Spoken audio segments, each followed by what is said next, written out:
What was that pitch hit experience like last night?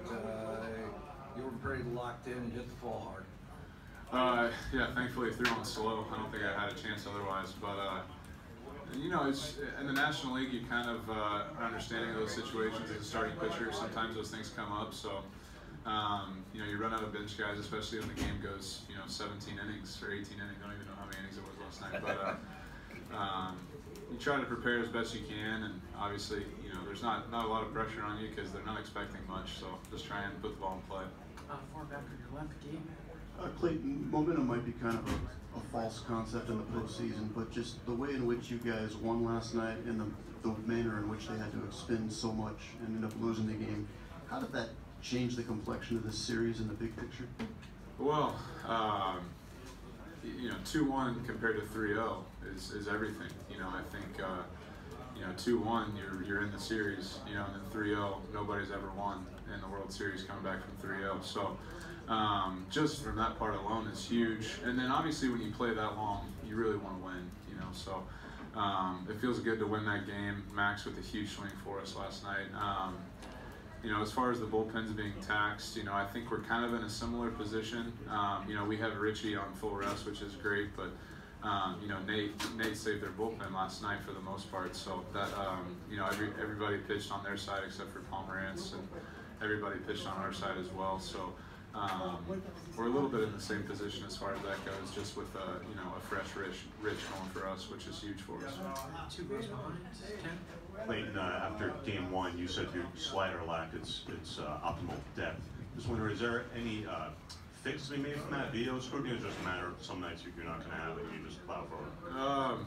Well, you can't just assume it's going to be there the next time, you know. So definitely working on it, definitely trying to, you know, make it better. It happens from time to time during the regular season as well. So focused on it in my bullpen, focused on it playing catch, and yeah, hope it's better tomorrow. The second round, you're looking to get Maria. Clayton, did you see the banana shrine?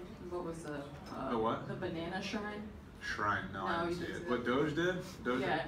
I saw it on video after, but you know, it was a long game. You know, you get a little bored up there, start doing weird stuff. Yeah.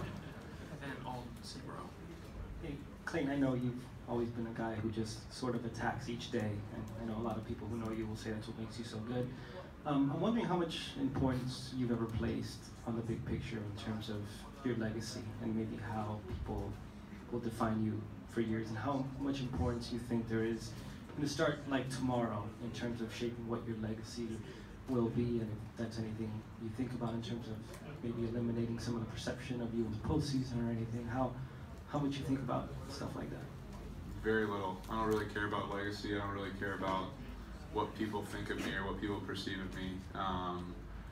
Game 5 is a very important game to win the World Series, and I'm looking forward to pitching that game and hopefully putting us in a great spot going back to Boston. And that's really all I care about. All that other stuff, people are going to have their opinions, you know, and that's fine. I'm not here to change them. I'm here to pitch, and all that other stuff will take care of itself.